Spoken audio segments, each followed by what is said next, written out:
இயேசு நேசிக்கிறார். பிரியமானவர்களை, இந்த நாளில் ஆண்டவர் நம்மளோடு பேசும்படியாய் வேதத்திலிருந்து ஒரு வசனத்தை கூட வாசித்து ஆண்டவர் நமக்கு கற்றுக் கொடுக்கக்கூடிய காரியத்தை பார்ப்போம். அது சங்கீதங்களின் புஸ்தகம் 106வது சங்கீதம் 35வது வசனம் 40வது வசனம் வரை இப்படியாக சொல்லுகிறது. ஜாதிகளுடனே கலந்து அவர்கள் கிரிகளை கற்று அவருடைய விக்கிரகங்களை சேவித்தார்கள். அவைகள் அவர்களுக்கு கண்ணியாயிற்று. அவர்கள் தங்கள் குமாரனையும் தங்கள் குமாரத்தையும் பிசாசுகளுக்கு பலியிட்டார்கள். அவர்கள் கானான் தேசத்து விக்கிரகங்களுக்கு பலியிட்டு தங்கள் குமாரர் குமாரத்தினுடைய குற்றமில்லாத இரத்தத்தை சிந்தினார்கள். தேசம் இரத்தத்தால் தீட்டுப்பட்டது. அவர்கள் தங்கள் கிரியினால் அசுத்தமாகி தங்கள் செய்கைகளினால் சோர போனார்கள். அதனால் கர்த்தருடைய கோபம் தனது ஜனத்தின் மேல் நோண்டது. அவர் தமது சுதந்திரத்தை அருவருத்தார். அவருடைய சுதந்திரத்தை, அவருடைய ஜனங்கள் அவருக்கு கொடுக்கப்பட்ட சுதந்திரம், அது ஆண்டவர் என்ன செஞ்சார்? அருவருத்தார் என்று போட்டப்படுகிறது. கர்த்தருடைய கோபம் ஆண்டவருக்கு பிடிக்காத, மிகவும் பிடிக்காத, மிகவும் மோசமாய் ஆண்டவருக்கு அருவருப்பான ஒரு காரியம். அதான் கோபம் மூழ்கிறது. புறஜாதி ஜனங்கள்கிட்ட ஒப்பு கொடுக்கிறார். தேசங்கள்ல சண்டைகள் வருது பார்த்தீங்களா, யுத்தங்கள் வருகிறது. ஒரு நாடு இன்னொரு நாடுக்கு போய் சேருது அப்படின்னா கர்த்தருடைய கோபாக்கினை அந்த தேசத்தின் மீது பற்றி பிடிக்கும் பொழுது, ஆண்டவருக்கு விருப்பமில்லாத காரியத்தை அவர்கள் செய்யும் பொழுது அந்த தேசம் வேறு தேசத்து கையில ஒப்பு கொடுக்கப்படுகிறது. அதுதான் இங்க சொல்ல, அதுக்கு கீழே உள்ள அதிகார வாஸ்தவம் அப்படின்னு சொன்னா, ஆண்டவர் புறஜாதி ஜனங்களுடைய வேறு தேசத்தினுடைய ஜனங்கள்ல இந்த தேசத்தை என்ன செஞ்சாரா? ஒப்பு கொடுத்தாரா. அவங்க ஒடுக்கப்படுவார்கள். அப்ப வேற ஆள்கிட்ட பயங்கரமான உக்ரைனுக்குள்ள நடந்த சண்டையெல்லாம் பார்த்து எவ்வளவு பாருங்க, அடிமைப்படுத்தப்பட்டாங்க. எவ்வளவு பேர் கொண்டு போட்டுட்டாங்க. பஞ்சம், தவிப்பு. இது ஏன் அப்படின்னு சொன்னா, ஆண்டவர் பாருங்க, ஜாதிகளுடனே கலந்து அவர்களுடைய கிரியைகளை கற்றார்கள். ஆண்டவர் பரிசுத்த ஜனம் என்று ஒரு ஜனத்தை பிரித்தெடுத்து கொண்டு வருகிறார். அந்த ஜனம் இப்படிதான் இருக்க வேண்டும் என்று ஆண்டவர் விரும்புகிறார். இவர்களை பார்த்து மற்றவர்கள் இந்த பரிசுத்தத்தை அறிந்து கொள்ள வேண்டும் என்று விரும்பினார். ஆனால் அவர்களிட்ட இருக்கக்கூடிய பரிசுத்தம் ஆண்டவர் தெரிந்து கொண்ட பிள்ளைகிட்ட இல்லைன்னு சொன்னதுமே அவர் வருத்தப்படுகிறார். பிரியமானவர்களே, தங்கள் பிள்ளைகளை பிசாசுகளுக்கு ஒப்பு கொடுத்தார்களா? கானான் தேசத்து விக்கிரகங்களுக்கு என்ன செஞ்சாங்க? பலியிட்டார்களா? அநேக விக்கிரகங்கள் இருக்கிறது. பாருங்க, சொல்லப்பட்டிருக்கிறது கானான் தேசத்து விக்கிரகங்களுக்கு. இவங்களுக்கு அவங்களுக்கு சம்பந்தம் இல்லை. ஆண்டவர் கொண்டு போன இடத்துல அவங்களை ஆண்டவர் கானான் தேசத்துக்கு கொண்டு போறாரு. ஆனா இவர்களுடைய வழிபாடு இல்லாதபடிக்கு அங்க இருக்கக்கூடிய காரியங்களுக்கு ஆண்டவர் அழைத்து வந்தது. ஆண்டவர் கானான் தேசத்துக்கு அழைத்து வந்தது ஆண்டவர். அழைத்து வந்தவரை மறந்து அங்க இருக்கிறவைகளுக்கு பலியிட்டார்கள் என்று வேதம் சொல்கிறது. பிரியமானவர்களே, ஆண்டவருக்கு பிடிக்காத இந்த ஒரே ஒரு காரியம் விக்கிரகத்துக்கு பலி செலுத்துகிற காரியம் தான். பாருங்க, ஆண்டவருடைய கோபாக்கினை வருகிறது. ஆண்டவர் பிறர் கையில ஒப்பு கொடுத்து ஜனங்களை ஒடுக்கப்படுகிறதை பார்க்கிறோம். ஆண்டவருக்கு பிடிக்காத காரியம். அநேக நேரங்கள்ல நம்ம குறி கேட்கிறோம். அநேக நேரங்கள்ல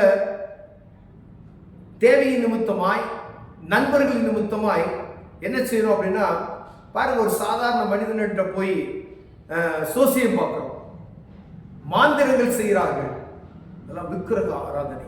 பிரியமானவர்களே, ஆண்டவர் சர்வ வல்லமையுள்ள தேவன், வானத்தையும் பூமியும் படைத்தவர். அவரை மறந்து விட்டு மனிதர்கள் இப்படி இருக்கும் ஆண்டவருக்கு கோபம் வரும். அதுவும் பிரித்தெடுக்கப்பட்ட ஜனங்கள், ஒரு சில ஜனங்கள், அவர்கள் இப்படி செய்யும் பொழுது ஆண்டவர் கோபாக்கினை பெருகுகிறது. பிரியமானவர்களே,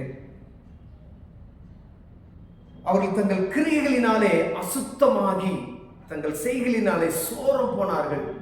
அது நிமித்தம் அவர்கள் கிரியைகள் அசுத்தமாய் இருக்கிறதா, அவங்க நடவடிக்கைகள் எல்லாம் அதாவது அதை செய்யறது நிமித்தமாய் என்ன நடக்கும் அப்படின்னா அசுத்தமான காரியங்கள், கிரிகள், மோசமான காரியங்கள் நடக்கும் அப்படின்னு சொல்லி. ஆனா நம்ம அது தெய்வ வழிபாடு அப்படின்னு சொல்லி அவங்க என்ன செய்றாங்க, தன்னை மறந்து அப்படி செய்யறாங்க. அறியாமை இருள். யாரோ வருவாங்க, இங்க பார்த்து டிவிலாம் விளம்பரம் கொடுக்குறாங்க, மாந்திரங்கள், பெண்களை வசியப்படுத்தணுமான்னு போறோம். கவர்மெண்ட் இதை கேட்க மாட்டேன்றாங்க. பெண்களை வசியப்படுத்தணுமா, உன் குடும்பத்தை முடக்க வேண்டுமா அப்படின்னு சொல்லி டிவியில விளம்பரம் பப்ளிக்கா கொடுக்குறாங்க. எவ்வளவு ஒரு மோசமான சூழ்நிலைக்கு தேசம் போய் கொண்டிருக்கிறது பாருங்க. ஆண்டவருக்கு விருப்பம் இல்லாத காரியத்தை செய்யும் பொழுது ஆண்டவருடைய கோபாக்கினை தேசத்தினுடைய ஜனங்கள் மீது வரும்.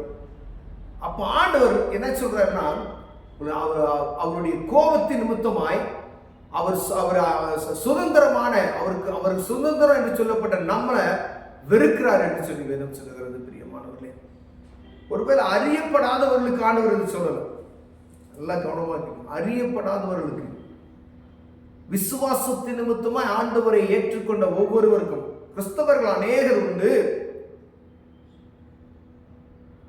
ஆனால் விசுவாசித்து அவரை ஏற்றுக்கொண்ட ஜனங்கள் சிலர்.